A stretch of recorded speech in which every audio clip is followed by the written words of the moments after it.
Bonjour à tous, très heureux de vous retrouver pour une nouvelle vidéo. Alors on continue notre rétrospective des films de Kubrick, avec celui sorti en 1960, Spartacus, son 5e film, pour lequel il ne va intervenir qu'à partir du tournage, contrairement à ses films précédents, qu'il va tous produire, ses films suivants aussi d'ailleurs, et il ne va pas non plus participer au scénario. Bref, un film qui peut nous amener à nous demander qui en est l'auteur.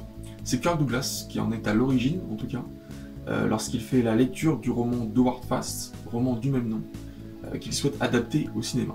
Il fait alors appel à David Lean dans un premier temps pour le réaliser, qui refuse, puis à Laurence Olivier, qui tient déjà le rôle de Crassus dans le film, et qui refuse lui aussi, et enfin à Anthony Mann, célèbre pour ses westerns avec James Stewart au début des années 50, qui accepte. Mais seulement après une dizaine de jours de tournage, Anthony Mann est licencié par Kirk Douglas, qui en plus de tenir le rôle principal est donc l'un des producteurs du film.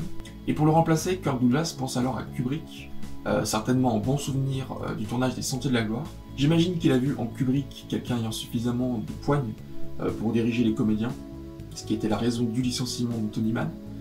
Ce qui peut paraître aussi étrange quand on connaît le jeune âge de Kubrick et sa faible expérience. Toujours est-il qu'il accepte, même s'il confiera plus tard que ce fut une expérience pénible. Et c'est pour tout ça qu'on peut questionner le fait que Spartacus soit officieusement un film de Kubrick. On aura l'occasion d'en reparler plus tard. En tout cas, on retrace l'histoire d'un gladiateur, Spartacus, qui est à l'origine d'une révolte, la Troisième Guerre servile, qui va mener un groupe d'esclaves, essentiellement des gladiateurs, mais on voit dans le film qu'il y a aussi beaucoup de femmes et d'enfants, des familles donc, qui vont tenir tête à l'Empire romain, dans une sorte de réminiscence de David contre Goliath. On voit d'ailleurs que le film joue sur les notions de famille et de couple, pour emporter le spectateur avec lui. Une chose que j'ai apprise, c'est qu'il s'agit en réalité du 3e long métrage sur Spartacus, les autres étant tous italiens. Donc on peut se dire qu'il s'agit d'un sujet particulièrement cinématographique, qu'on peut comparer à Jeanne d'Arc.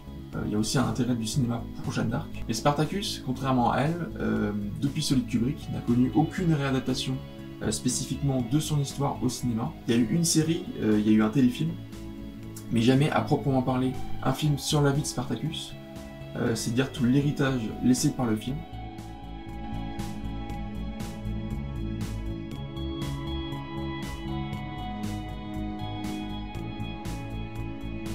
Et évidemment, une des premières choses qu'on peut noter, c'est l'aspect politique du film, le message qu'il porte, dans le contexte qui est celui de Hollywood dans les années 1950. On pense bien sûr au macartisme, la chasse aux sorcières ou plutôt aux communistes, car le film est tiré d'un roman d'Howard Fast, qui est sur la liste noire d'Hollywood, une liste d'artistes à qui Hollywood refusait tout emploi pour leur lien supposé avec le parti communiste américain. Et le roman est adapté par Dalton Trumbo, qui est aussi sur la liste noire, mais qui pourra tout de même être crédité au générique, parce que cette liste n'avait plus cours à la sortie du film. Et le film met en scène un esclave qui se révolte, et qui emporte avec lui une armée de fortune, qui lutte pour sa liberté et aussi pour celle des autres, une sorte de liberté universelle. Alors je sais pas si c'est quelque chose de véritable historiquement, mais on peut y voir là-dedans l'idée du communisme, qui est portée par le scénariste Dalton Trumbo, et même l'idée initiale du christianisme, puisque Spartacus est crucifié à la fin du film. Et derrière cette révolte, il y a aussi les enjeux du pouvoir à Rome, les manipulations des sénateurs, les stratégies, qui contrastent avec le combat des gladiateurs, qui est collectif et non individualiste. Et de fait, il y a une sorte de lutte des classes, une convergence des luttes dans le film. Il y a d'abord ce rapport au communisme, qui rend la lutte des classes évidente, mais il y a aussi un rapport à la ségrégation et au mouvement des droits civiques américains, un sujet qui est particulièrement contemporain du film, parce qu'il y a dedans l'idée d'une liberté universelle que défendent les Noirs aux États-Unis à cette époque, mais également tout ce rapport à l'esclavage, qui est l'origine même de la différence de considération aux États-Unis. On rappelle aussi que c'est un comédien noir qui interprète Draba, qui lance la révolte en tentant de tuer Crassus lors du combat avec Spartacus, et de manière sans doute beaucoup moins évidente. Il y a aussi un peu de féminisme en avance sur son temps. Je pense à la première scène entre Varinia et Spartacus, qui sont observés par Lentulus Batiatus et Marcellus. Et Spartacus leur réplique qu'il n'est pas un animal, ce à quoi Varinia, qui est nue devant lui, lui répond « moi non plus ». Alors je prends évidemment des pincettes en employant le mot féminisme, parce qu'on est dans un film des années 1960, et que par la suite dans le film, on retrouve moins cette idée. Mais je la trouve cependant intéressante, parce qu'il y a l'idée là-dedans de se dire que, en plus du traitement réservé aux esclaves de la part des Romains, il y a aussi le traitement que peuvent faire subir certains esclaves aux femmes, ce qui est assez surprenant dans un film des années 1960. Un film d'ailleurs qui s'inscrit dans un genre très précis, le péplum, qui est un genre très en vogue dans les années 1950.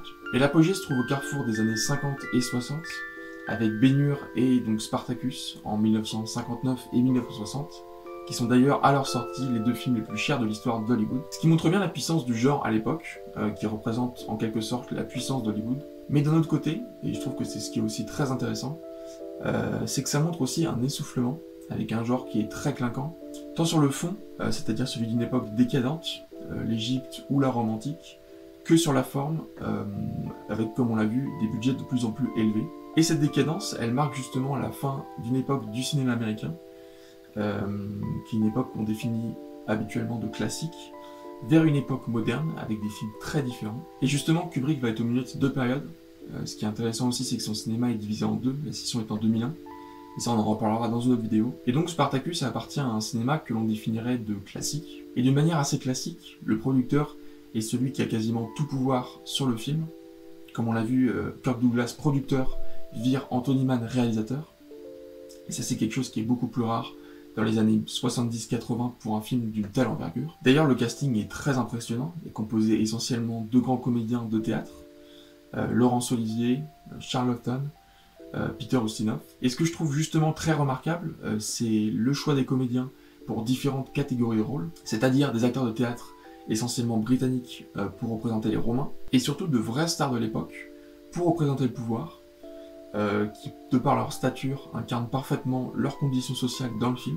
Et de l'autre côté, on a Kirk Douglas, qui incarne parfaitement le héros né esclave, en raison de ses origines populaires. C'est, je trouve, un rôle qui lui convient bien mieux que celui dans Les Sentiers de la Gloire, dans lequel le personnage appartient à une sorte d'élite malgré lui, à laquelle j'ai plus de mal à identifier Kirk Douglas. Et au milieu de ça, on retrouve Kubrick, avec un rôle qui est donc délicat, celui du jeune réalisateur.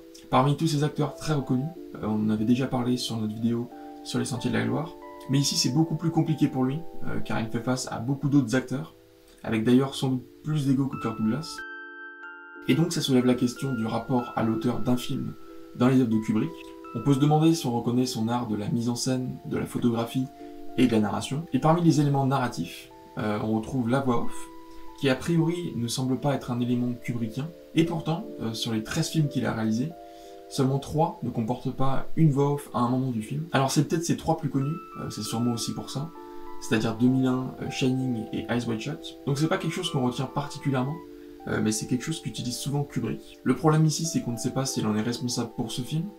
Ce qu'il déclarait lui, c'est qu'il composait les images, dirigeait les acteurs et montait le film. Mais on ne sait pas en réalité grand-chose des choix de mise en scène sur Spartacus. Une chose qui est assez drôle cependant, c'est que la célèbre scène de combat entre Spartacus et Draba, entre le glaive et le trident, ressemble énormément à une scène de fin dans Le Baiser du Tueur. Si ce n'est que dans Le Baiser du Tueur, le combat est rendu comique, contrairement à là où il est dramatique, dans le sens premier du terme, c'est-à-dire au sens de l'action. Mais vraiment, c'est quelque chose de très drôle que j'avais remarqué en découvrant Le Baiser du Tueur, donc, que j'ai lu ou entendu nulle part ailleurs. Donc je sais pas si c'est quelque chose de volontaire de la part de Kubrick. Et pareil, lorsque j'ai revu Spartacus pour cette vidéo, il y a un plan lors de la révolte, quand Spartacus frappe un Romain avec un bâton. On peut y voir le plan dans 2001, quand le singe frappe un autre singe justement avec ce même bâton.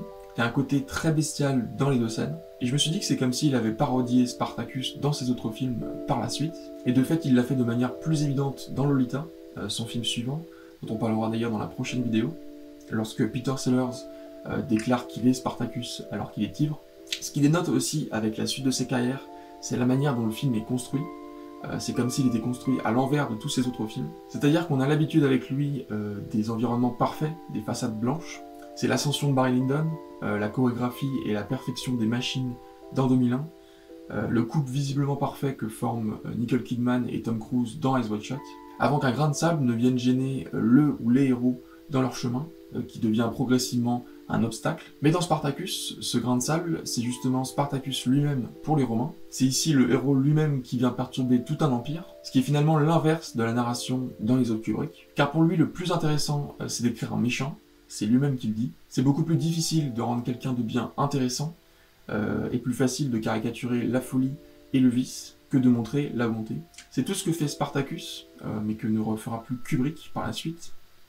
Là, on a un vrai héros classique, pas un anti-héros, mais un vrai héros hollywoodien. Et je crois seulement l'un des deux héros, entre guillemets, classiques dans les films de Kubrick, avec celui du baiser du tueur. Je sais pas si on peut vraiment parler d'anti-romantisme chez Kubrick, mais en tout cas, Spartacus est pourvu d'un certain romantisme, duquel Kubrick se détache dans son cinéma. En tout cas, Spartacus n'est pour sûr pas représentatif de l'œuvre de Kubrick, ni du point de vue de la narration, ni du point de vue de la mise en scène, si ce n'est du point de vue de la polémique. Je vais encore terminer là-dessus, mais encore une fois, il est associé à une polémique, alors certes, cette fois, un peu malgré lui, même s'il accepte le film. On verra d'ailleurs encore ça avec Lolita dans la prochaine vidéo. Et donc je vous remercie d'avoir regardé cette vidéo. Si vous l'avez aimé, vous pouvez vous abonner, mettre un pouce bleu ou un commentaire. Ça me fera très plaisir. Et moi je vous dis à très vite.